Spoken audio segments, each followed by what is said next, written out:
Yeah, it's jump through. All right, whenever you guys are ready. We are Team 9721, the Green Mountain Gears. My name is Kayla, and I'm a senior at South Burlington High School, and my role is to be the human operator. I'm Jorda. I also go to South Burlington High School. I'm a senior. This is my third year of FTC, and my role is the robot driver. My name is Kaylin. I'm homeschooled, and my role is on. My name is Sage. I'm a senior at CDU, and my role is like the alliances.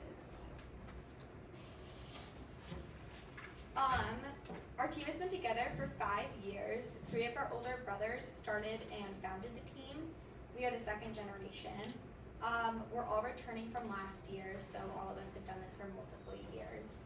Unlike other teams, our team is based out of our coach's house and supported by grants and donations. Our team is also the only all-girls team. We recruit new members through personal invitations and outreach, and this year we've issued 6 personal invites. Our invitations are important to help other girls want to join the robotics field, and that's kind of dominated by boys. And we hope to build a robot sisterhood, and we would like to mentor a younger team, and we hope that girls will pass from the FLL to the FTC. And this year we've spent about $2,000 in grants to cover the first registration, half of our game field, and the Go Builda kits. And we reused about $1,000 in materials from past seasons. And then our goals and our budgets and plans are included in the second section of the engineering portfolio. This is the last year for most of us because 3 of us are high school seniors. We made a significant effort for outreach this year in order to help recruit new members to the team and encourage younger students to get started in first. And our outreach plan this year was to present to specific groups of kids that might be interested in robots, and then to let the kids operate our robot while we answered questions beside them. And the kids that we outreached to loved operating our robot. And it also helped us because it confirmed that the drive systems were intuitive because the kids figured out how to drive the robot almost immediately. So one of the outreach locations was Petra Cliffs, and it was a big hit, and some parents gave us their contact information to join the team. South Hero was also a success, and we presented to students on the AV club during their school. This group drove the robot around the library, asking questions about programming, and we had a ball.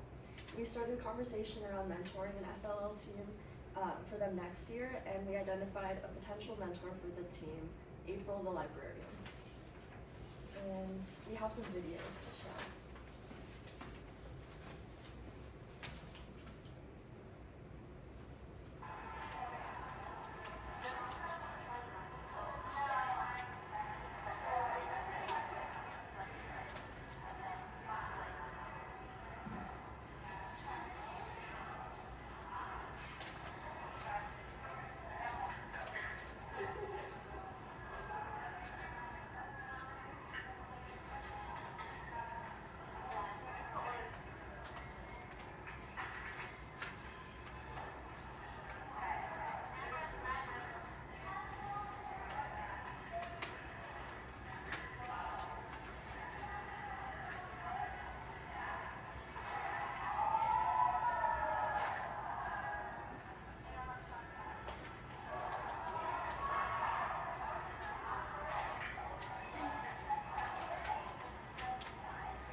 Our experience at the championship last year taught us to simplify our robot design, use GitHub, and separate the code into classes for reuse. We set other goals of scoring in all 3 phases of the game, qualifying for the afternoon and regionals. Our plan was to order robot kits and assemble them by December. Once the robots were assembled, we'd program teleoff and test the robot in December and January. Most of this was done by me because my teammates were busy with college applications and varsity sports and playing. A few of them played in championship games. and in late January, when everything was like done, we would program autonomous and conduct outreach. I drive our robot. It uses a mechanism chassis that is rock solid because of the bearings that hold the axles and the double set screws on the house. The robot drives forward and backwards, and it can rotate left or right, or it can strafe left or right. This creates a lot of flexibility for me myself because I can find the shortest and easiest pathway to the destination during teleop. The controls are mapped to the controller so I can isolate the movement and be precise. There is a booster and a brake if the base speed is not right. All of the drive methods were custom methods we wrote. I operate the arm and intake. The arm has like a pivot point, a motor, and 2 servos. One servo is a wrist that like flips in and out. And one servo is like a continuous servo that is used to like collect samples. And mapping all the behaviors to the controllers were kind of complicated because there was like a lot of them. And we combined some methods that came with the arm and some manual override methods. And all of the intake methods were custom programs that we wrote. I'm the human operator, and so our robot, like, it only, like, collects the specimen to be placed in the correct and effective way if it's in a very precise position. So, Okay. I'm sorry, you're over the 5 minutes. You can keep going if you'd like, but this is also time that we would usually use for questions. So, would you guys like to continue for another minute or two, or would you like us to ask questions? I think questions would be good. Okay. All right, I'll go first. Can I ask the engineering question? Sure. Because I'm the engineer. So, you've made a lot of changes for simplicity, and that's, as an engineer, that's simplicity is usually better. So, how does your team balance the functionality versus simplicity versus reliability? Because you need all 3 of those, right? So like we kind of used 2 of the starter kits in GoBuilda, and that helped that we combine them. But we also use a bunch of different classes to make it a little more simple and like for coding. And we tried to like make things look kind of neat and like so that we could like identify problems in the robot too. Like by like putting wires like neatly and not just like having them lie out. And for simplicity, like, versus functionality, I think last year, we had a robot that we sort of overcomplicated for the amount of practice time we had to operate it. So this year, like, the first few practices that we got together, the robot was completed and ready to be practiced. So we had a lot more time to spend actually operating and perfecting the motions that we had going on, and we ended up, like, being able to make a robot that could score more points than we thought in the beginning, because we had that like connection and just that like intuitive motion that only comes with like time. We also used data from Montana to compare, since it has like a similar like feel to Vermont versus say like New York or Texas. We used it to identify the amount of hours versus points scored. So we kind of thought if we could like master the driving and the time we take to pick up the specimens, then we can have more effectiveness throughout the game. Fantastic. What has it meant to each of you to be on a first team? I know you said that you have all been returning members, but what has it meant to you guys over the years?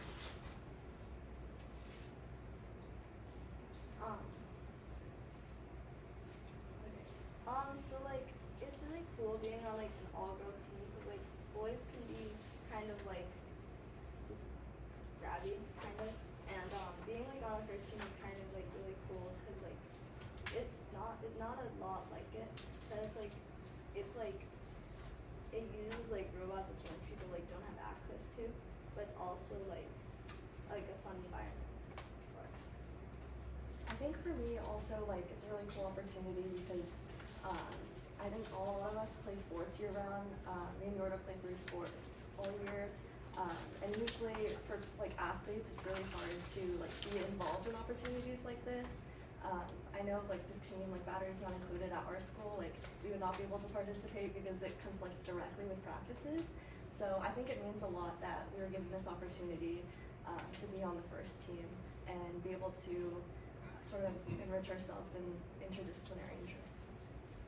For me, I think first means it just like it challenges me in a different way than say playing a sport or like leading a club that has to do with like planning events or social work.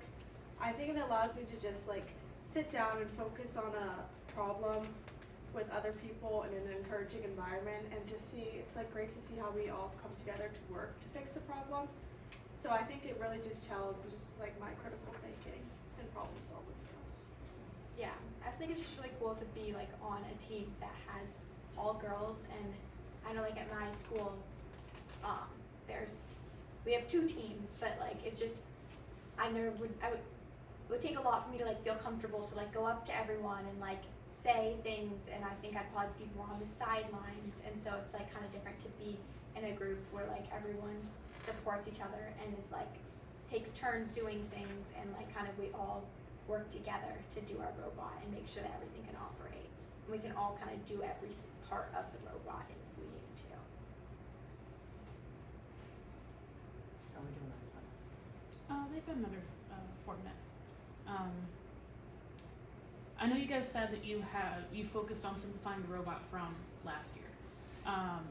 Can you elaborate on how you, how you improved the brainstorming or design process from previous years? We kind of felt like it was more innovative this year to focus on human algorithms because we've historically focused more on like the robot and less on the operators. So our algorithms more than doubled our robot scores from previous years and made the human operator more of a vital component for our effort. Yeah, and like last year we just spent way too much time just like making it super like overcomplicated, and like this year we just kind of like let it like once we knew we could like do things, we just had to like work on like getting it. Yeah, when I went to one of the first practices, we could already score a ton of points, but things kept getting stuck like inside of the robot, and so I was like, wait, why don't we put bumpers on it, and like that way we could even score more points. And then we even came up with putting a big like this piece across it so that it could push instead of getting stuck in between, instead of or like go over with the wheels. Mhm. So like we just kind of worked on just like making things simple and like using like zip ties and duct tape to like wire things down instead of big fancy like tools. So, I'm an engineer, I work with a lot of engineers who never read the directions. So snicker all you want, but it's true. I do like the fact that you worked on making the driving a lot more intuitive and that people could pick that up because nobody reads the manual. So, in going through all that design and redesigning how you did that, were there anything that you observed or changed because of trying to make that easier for folks to drive? So like in the previous years, this used to be like the front, so this would be forward, this would be backwards. But then we decided that this might be a better map, forward and backwards, because of like how the intake works. Okay. Yeah, so you used to have to like with the controls would like in order to match it up, you'd have to kind of stand like opposite of it, so everything would be opposite of what you would think it would be. And then this year, like we just had it be like up is up forward and down is backward instead of being like the fully opposite.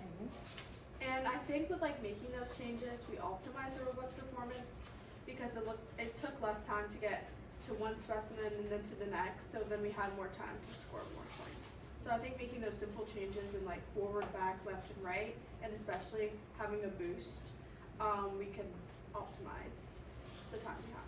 So you basically changed your coordinate system to be able to do it. Yeah.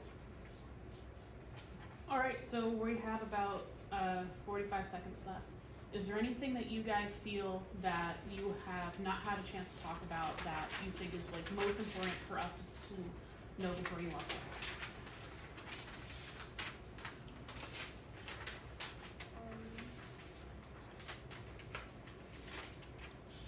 I think like to emphasize that like we made a special effort this year specifically on providing outreach to younger kids, to provide that role modeling in a community that we think is vital for them to encourage younger kids to join. And in many cases, these students have no prior experience with robots. And like we're glad that their first experience was positive with it. And we were thinking that we would build on these efforts in the future and future years and make it easier to do these demos by using demo robots for the purpose. This year, I think at South Hero, our robot got a little messed up because the kids were so jamming around with it. So I think demo robots would be helpful. And we will be working to get grants to cover the cost of some additional control hubs for this purpose. And we hope this work aligns with the Motivate Award. So really just building the program and showing other girls that you don't have to just be centered on robotics. It can be another thing you can enjoy while doing other things, as many of us have done. So just to show that everyone can do it. All right. Okay, thank you. Thank you guys. Thank you.